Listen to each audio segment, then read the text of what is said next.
everyone. I'm Yaz. I'm a threat hunter. Thank you for coming to my talk today. Small disclaimer, I might accidentally slip up and use the term guys. I mean it as a gender neutral term and not to be offensive to anybody. I'm really nervous. I have a disability. It's triggered by stress. So hopefully we all walk out alive. Yeah. That was my TED Talk. Thank you for coming. Y'all did great. Let's go get some drinks. No, just kidding. Let's move on to why y'all are here.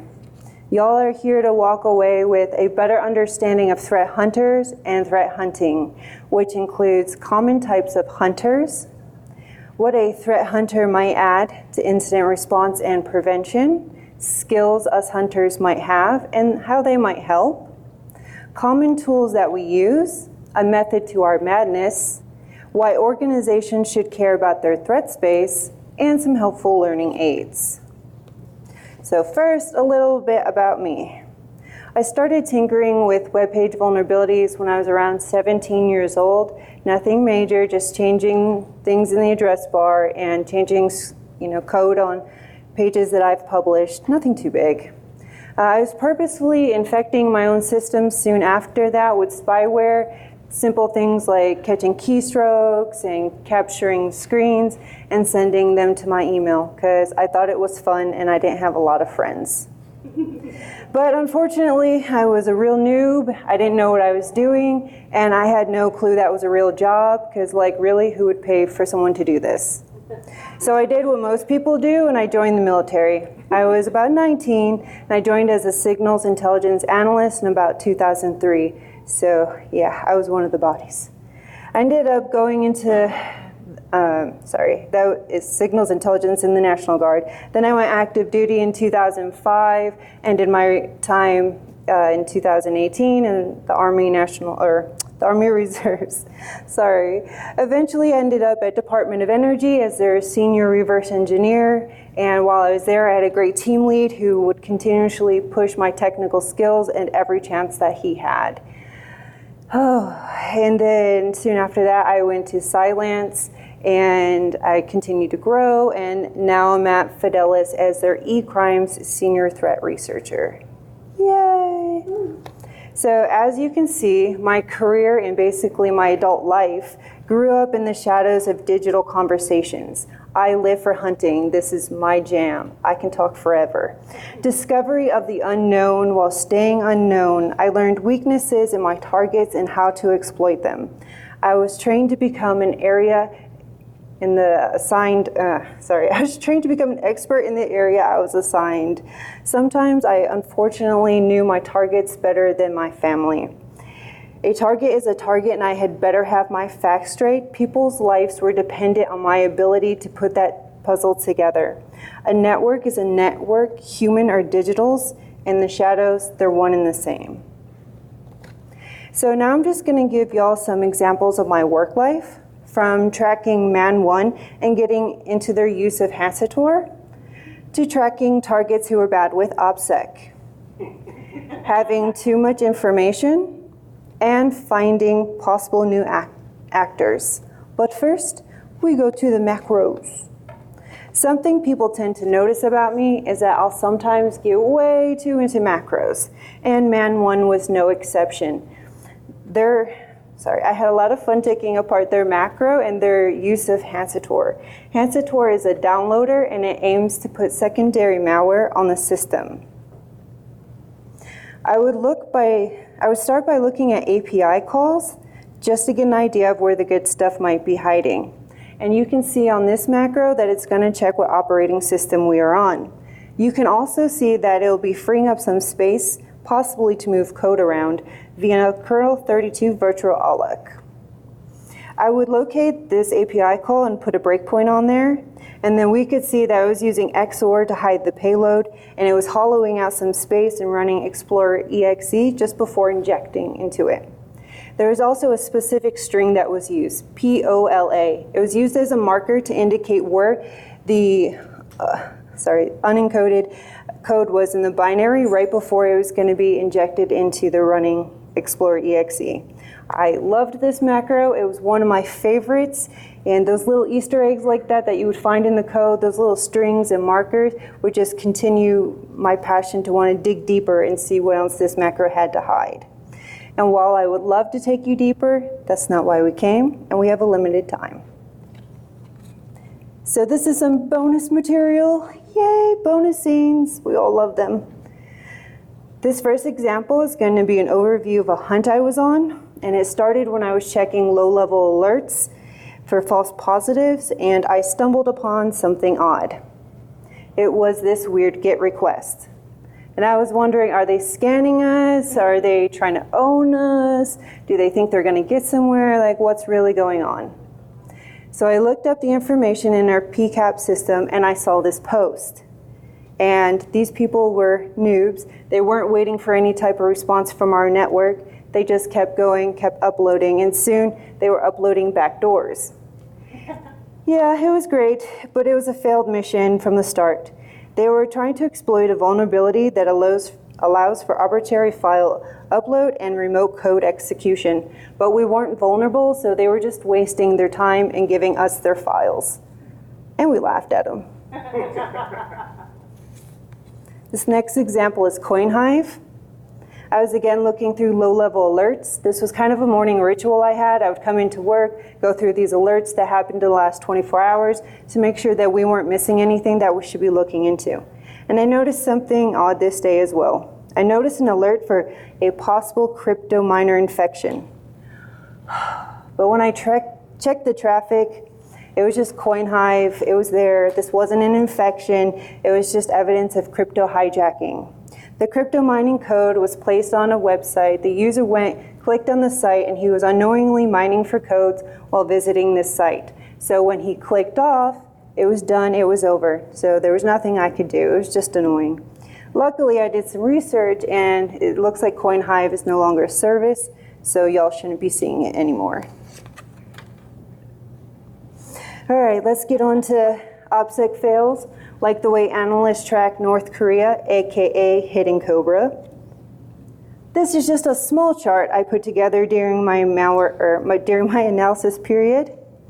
So Hidden Cobra is known for not changing the code they use.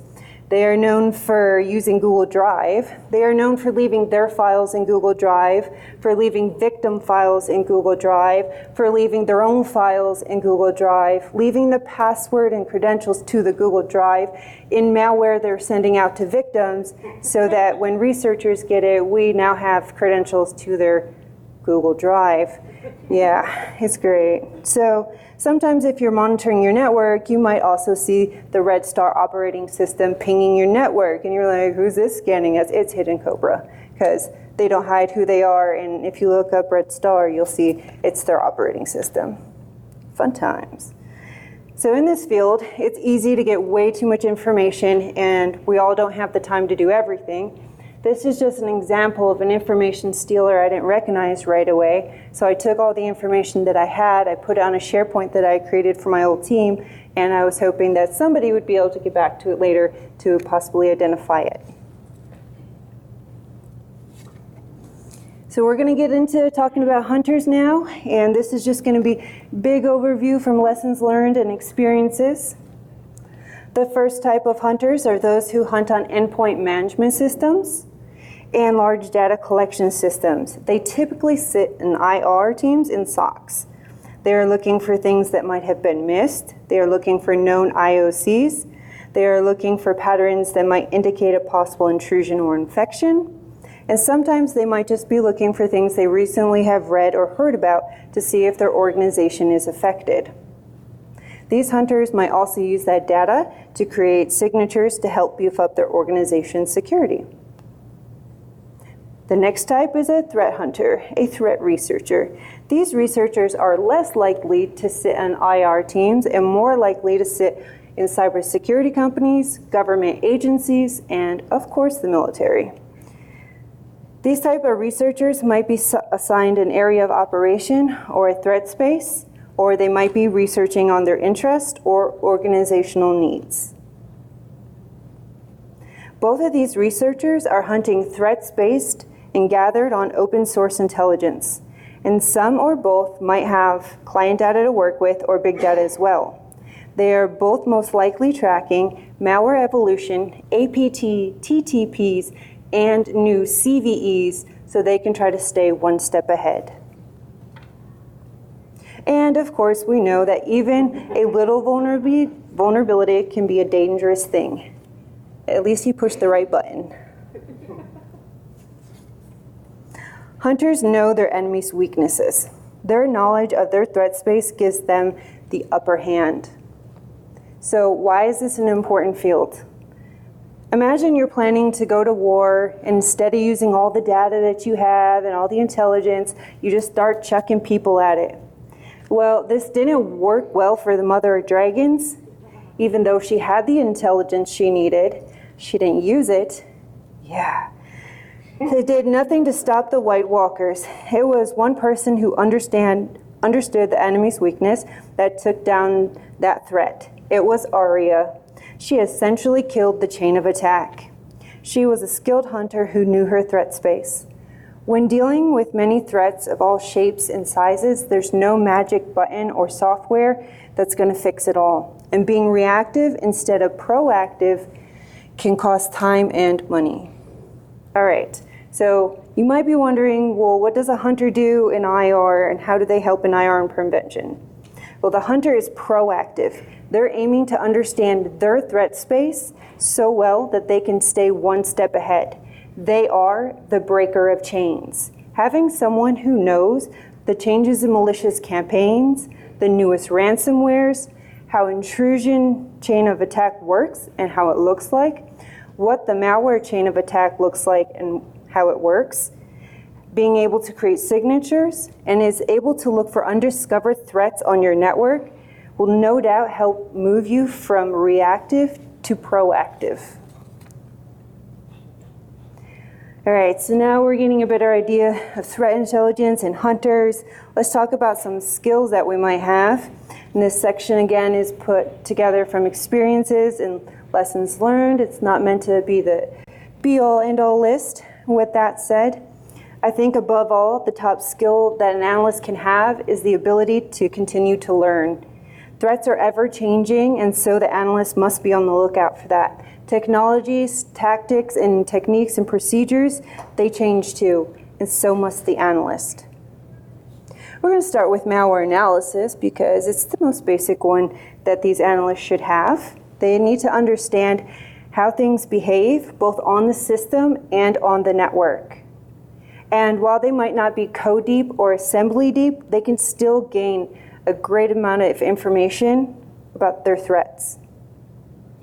They don't have to be an expert to be doing malware analysis.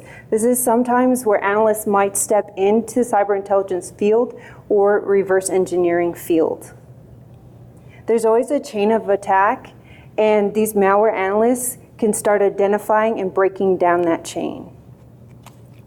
So we're going to move on to reverse engineering because it's another great skill to have in this field, being able to take things apart in order to know how things work, how to protect against them, whether that is by creating more rules or by blocking infection chains, for example, and or how to find similar threats, files, or possible infections. Reverse engineering can also lead to finding little Easter eggs like the ones I mentioned in the earlier examples, little things that are left behind in code. And that might help us to uncover common techniques used by these attackers or malware developers. Reverse engineering can also help find IOCs that were not seen in behavior analysis. While not the last skill that an analyst needs to have, but the last skill we're going to cover today, it's understanding the hacker mindset. And there's no better way than actually becoming a hacker, even if for like a day or a minute. CEH courses are a great way to get inside the head of a hacker. The analyst will learn networking on a deeper level, and that can help them hunt in the future for possible intrusion attempts on the network. They will learn more about exploits, vulnerabilities, and the chain of attack. The information they learn from taking CEH courses will make them more prepared to hunt on endpoints, track bad actors, and understand what a threat actor might go through to infect or attack a victim. All right, bear with me, we're getting there. Now I'm gonna talk about some tools, some common tools and more basic tools of the trade. I'm just gonna list these out for you guys, so just bear with me. Network analysis tools like Wireshark, Network Miner, Threat Miner, and Robotex. Malware analysis tools such as PE Studio, PEID, Norbion, and IDA Pro. Vulnerability analysis tools such as OllyDebug, Nmap, Burp Suite, and Metasploit. Link analysis tools such as Analyst Notebook, Maltego, Palantir, Lucid Charts. Dark web analysis tools such as Tor, Not Evil Search Engine, Digital Shadows, and Tails. And there's like a whole bunch more, but that might make this a training, and nobody's here for that one. All right, so now that the analyst has the data, the intelligence, the tools, what now? What's the method? Well, first we need to get a defined area of operation so that our scope is narrowed and not a rabbit hole. And this will let us know what data is important and what data is supplemental. The information that we keep might come from the scope of the assignment. Tickets are a little easier on analysts as everything that they need to know and give back are predefined in the ticket. If you're a hunter and you're hunting based on research, the information that you need to keep might be more involved and organizational dependent. So where or how do they start? Well, some analysts might start in something like link analysis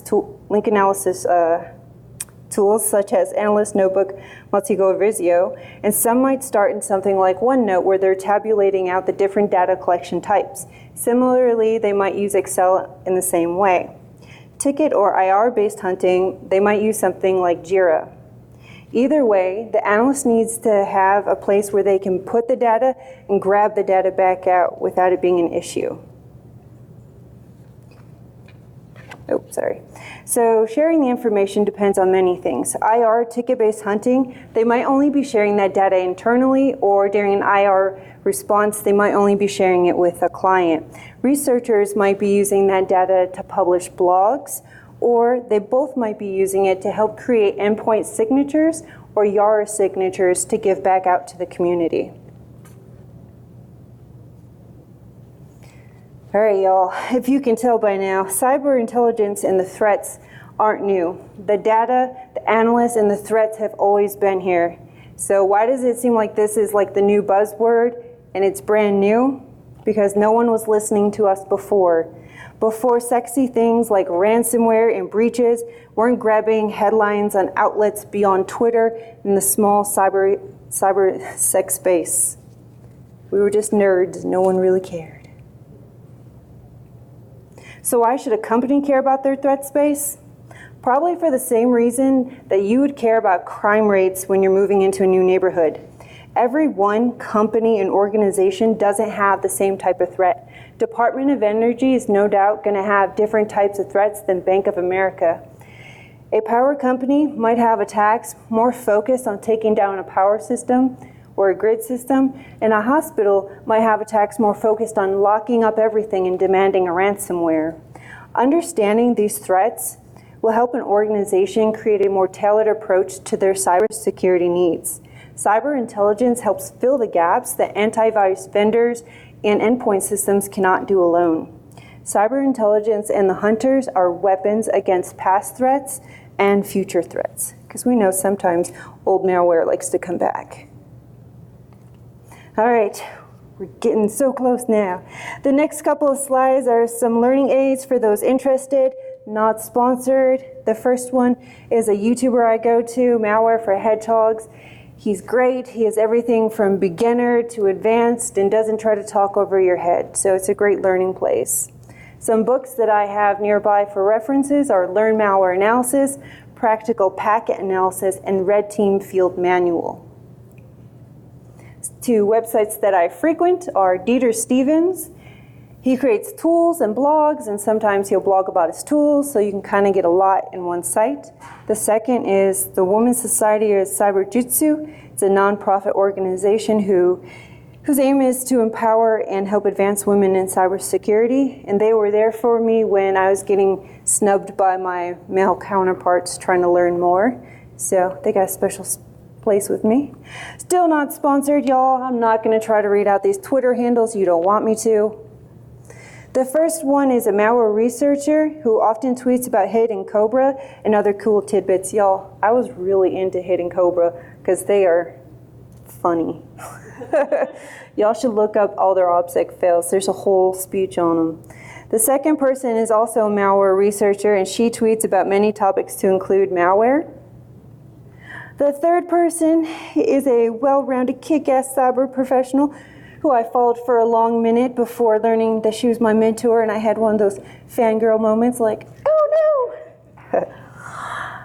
The fourth Twitter account tweets about cyber intelligence topics. It's kind of like my place to get news. The fifth person is the cool she-bat that tweets. You'll have to look her up to understand what I mean. And last but not least is the YouTuber that I mentioned. He posts about really good reverse engineering topics. Like, he's a good person to follow, especially if you're new to this. He'll put out great tutorial ones. All right, we made it. We did it. Y'all survived. I survived. No one threw up. No one ran away. Thanks for coming. Appreciate it.